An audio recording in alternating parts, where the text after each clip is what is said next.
are charged with educating students, I think a huge part of that is not just sort of cramming information in, it's about sort of fostering critical thinking and creativity in thinking about how to tackle problems. What's interesting about climate change is that you can't anticipate so much of what is going to occur, and so how you actually take what you've learned, your critical thinking, and your connection and relationship to community will matter in terms of what we've done to effectively help our students with confronting climate change. Think about a college campus. The normal order of things is it's a place where old people tell young people things, okay? That's okay. Climate change flips that on its head in a sense, because you and I are going to be dead before things are at their absolute worst. But the kids who are at Williams right now are going to be theoretically in the prime of whatever career they're expensively training to do here, when they should be busy lawyering or doctoring or hedge funding or whatever it is that they're planning on doing. Instead, they're going to be dealing, if we don't take care of this very quickly, with just a kind of endless set of emergencies until we run out of the wherewithal to deal with emergencies, and that'll be that. You've got to give those young people a sense of mission, a sense of urgency. There are people who are running for high office in certain countries. They're not afraid to get people passionate for bad ideas. We are not meeting the passion with good ideas. We should be getting a whole generation of young people passionate about bringing folks together to solve big problems. This is the biggest problem in the history of the world.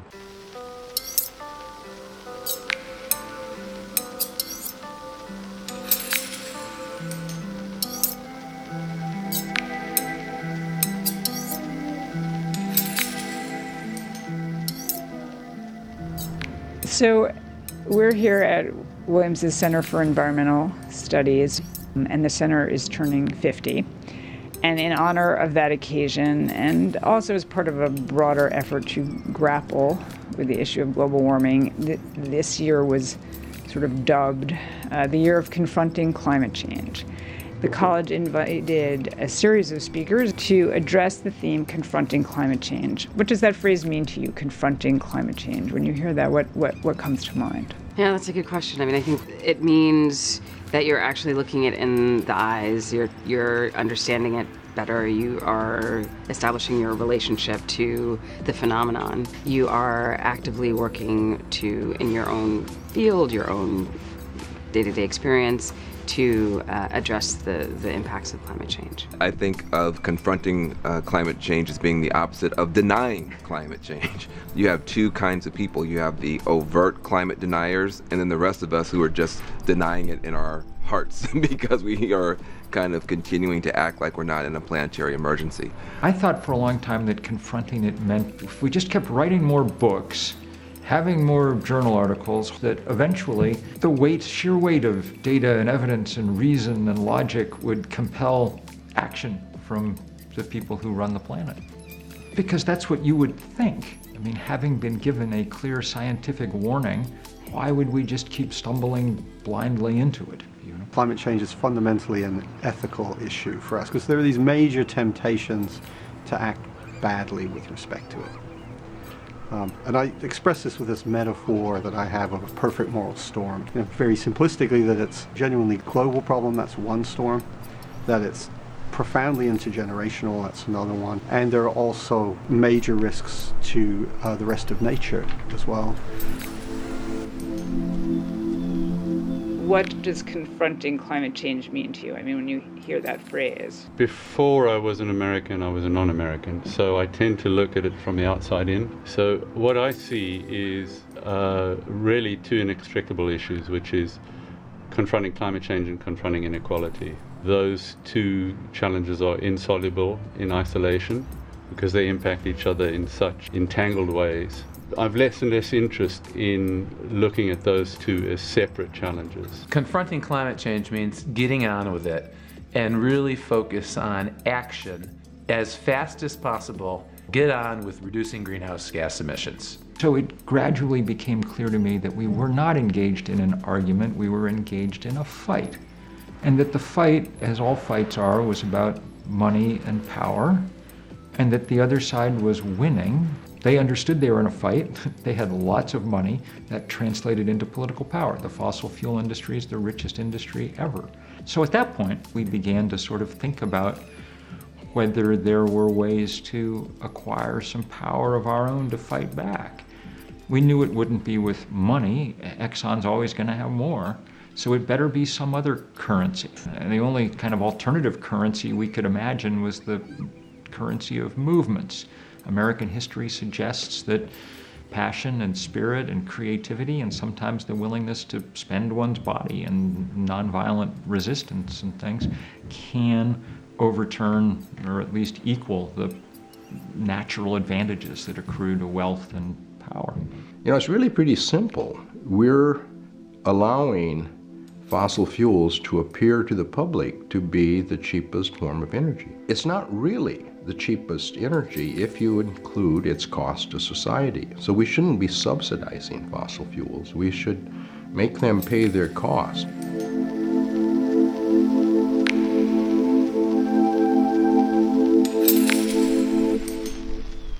Why do we have so much trouble confronting climate change? You've been working on this issue for a long time now. What do you see as the biggest barrier to progress here? What's the big obstacle? I would say the biggest barrier to progress is the fact that most people don't know what's happening right now and can't make the connections, and generally don't see the global impacts that Hurricane Matthews are happening in some way, shape, or form all over the globe, and that people are suffering as a result of that. And those who do know maybe don't know how to do something about it. I think one of the things that is exacerbating the challenge of climate change now is the failure to integrate it adequately with the distributive crisis which afflicts almost every society. There are very few societies where you have the middle class holding ground and you're not having these extremes of poverty and unprecedented levels of wealth. To me, the main challenge is not convincing the 30% of Americans who are in denial about climate change. I don't think that's probably the most important way forward. 70% of Americans more or less know what's going on. The question is how to activate some significant percentage of that. To me, the bigger problem is the superiority complex of the people who are on this messianic mission to save Earth, despite these dumb people who still don't get it. Like, that's the problem. Why is it that we, who believe in redemption, are so willing to throw away red state Republican voters in our hearts? Why is that? What do we get out of that? What does that cost us? I put those kind of questions on the table because I think we sometimes think that we are good and others are bad. And I think the line that divides good and evil runs right down the middle of every person. It's not the science. It's what the implications are for them. And if the implications are, oh, you're going to increase the taxes, or you're going to put more regulations on me, and that's what the Democrats say they will do, that turns off the other side, and so they just don't care about the science. We now have a situation where the division over climate has become not partisan, but tribal. It's a part of your identity to be either for or against climate solutions in a deep way. That is profoundly unhealthy. We've got to, I think, create opportunities for a disruption of the tribalization of climate politics. What would that mean? The generals need to step forward, okay, from the right and say the truth. The truth is, in the Pentagon, there's no question about whether climate change is real or it's happening or it's caused by, global warming, greenhouse gases. That's all baked into every scenario at the Pentagon. I don't think it would be hard for people in the red states to hear from our generals. I think we've got to change the messengers a little bit. It's very difficult for people to care about how much you know until they know how much you care. I think we send a signal sometimes that we don't, if you're a white, male, heterosexual, middle-aged, red state Republican voter, we don't care about you. Well, guess what? Then they don't care about us. Surprise! the US is an outlier if you look at wealthy nations in terms of the resistance to climate change.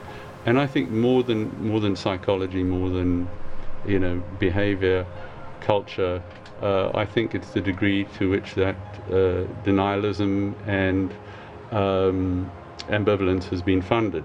I mean, I just think the level of institutional funding here for the perpetuation of doubt, I think it's quite unprecedented. And the idea that to continue a narrative of doubt is in itself a victory, and one worth funding to the tune of hundreds of millions of dollars, is quite unique. And because it's a society that has disproportionate influence, I think that remains the greatest source of kind of global inertia.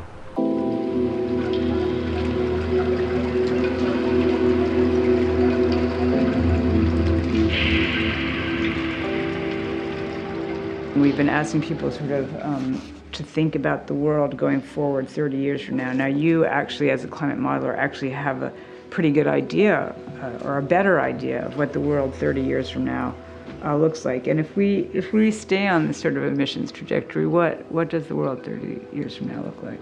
30 years from now, we probably have just more of the kind of things we're beginning to see now.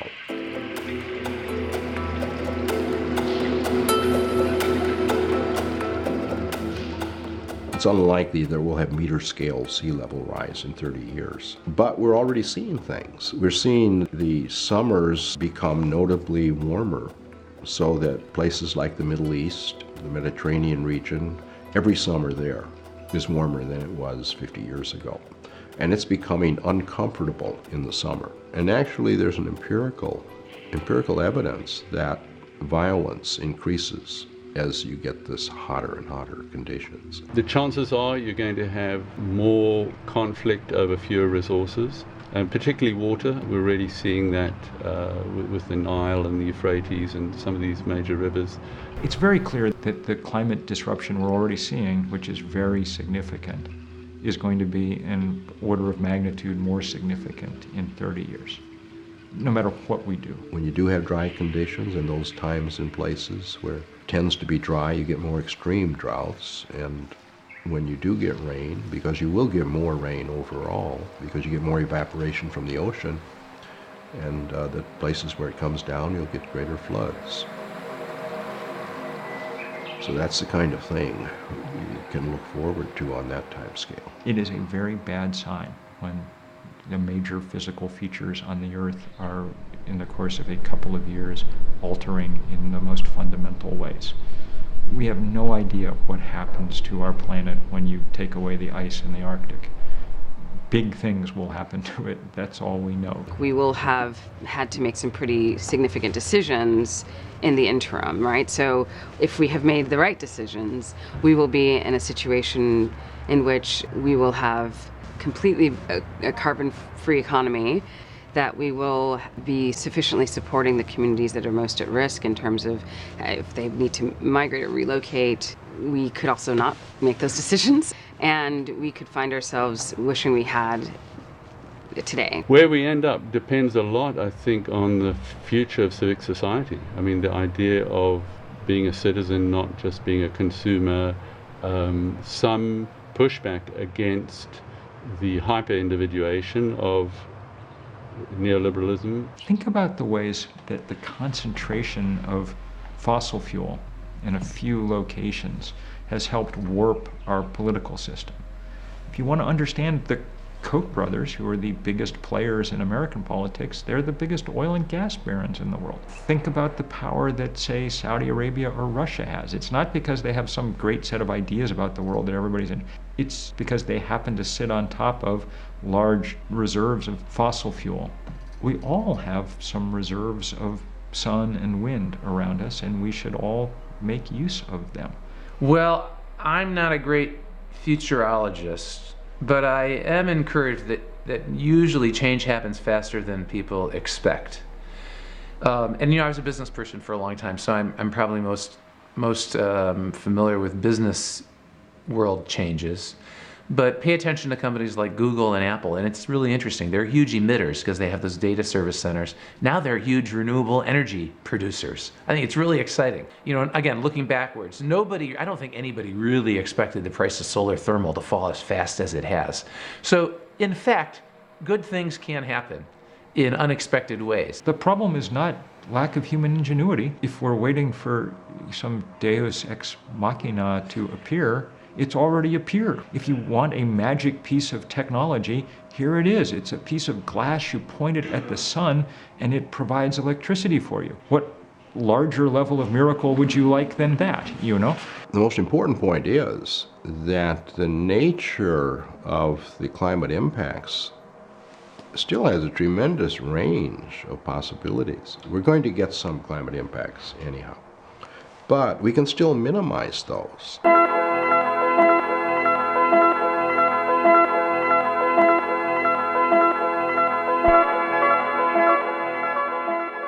What sort of role should institutions like this one be playing in confronting climate change? What's the most important thing in your view that they could be doing? Institutions of higher education or education in general do have a responsibility to bring to the public, an accurate account of what the state of the discussion is, and how we should understand some of its implications, what the range of implications are for policy. When you're in a situation where there is a lot of misunderstanding and confusion, then I think they should take a lead role in helping people to get beyond that confusion. It's very clear that individual action, one household, one campus at a time, isn't how we're going to solve this problem. And so I think for all of us, as individuals and as institutions, our job is to figure out how to actually move the needle, what that might be. Here's reality. Schools are just two things: a big concentration of people and a big concentration of money. And the first thing you got to do is make sure that the money is being used not to rob the future, but to make the future better. You can't have a big endowment that's putting money into pollution and into climate-destroying technologies when you could take that same money and invest it into solutions. If we accept that we've come to this point of the global economy having this long history in fossil fuels, for example, and we need to shift that, I think we need to be pretty honest with ourselves about how large the project is, and institutions like this one that have the capacity, both financially and in terms of intellectual sort of heft, have a responsibility to think about the sort of the larger fabric that ties us all together, and actually think about pulling the thread to probably sort of deconstruct this one and build a new one. There's no excuse at this point for remaining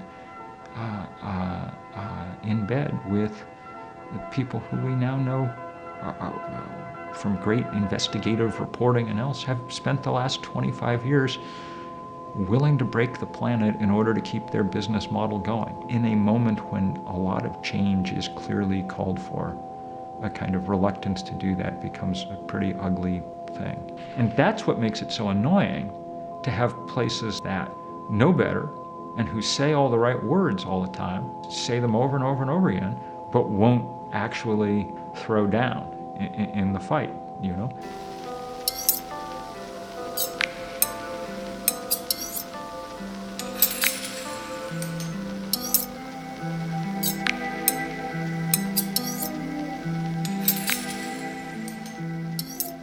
We are leaving the problem of confronting climate change to young people. So my last question is there a message that you particularly want to give to today's students? Well, the simple thing is, I'm sorry we're leaving such a fucking mess. Unfortunately, they are going to have to figure out how to deal with that. And young people have, completely, as far as I'm concerned, have completely risen to this challenge. I mean, all the work that gets done, as far as I can tell, around the world on this stuff is almost entirely done by, teenagers, 20-somethings. I mean, these are the people who are out organizing all the time, and they're definitely also the ones who are out figuring out the new technology. The worst thing in the world for me is to have young people who don't believe in something enough to try. Like, I don't care what it is. Whatever it is, try. Because first of all, you're going to suck at it.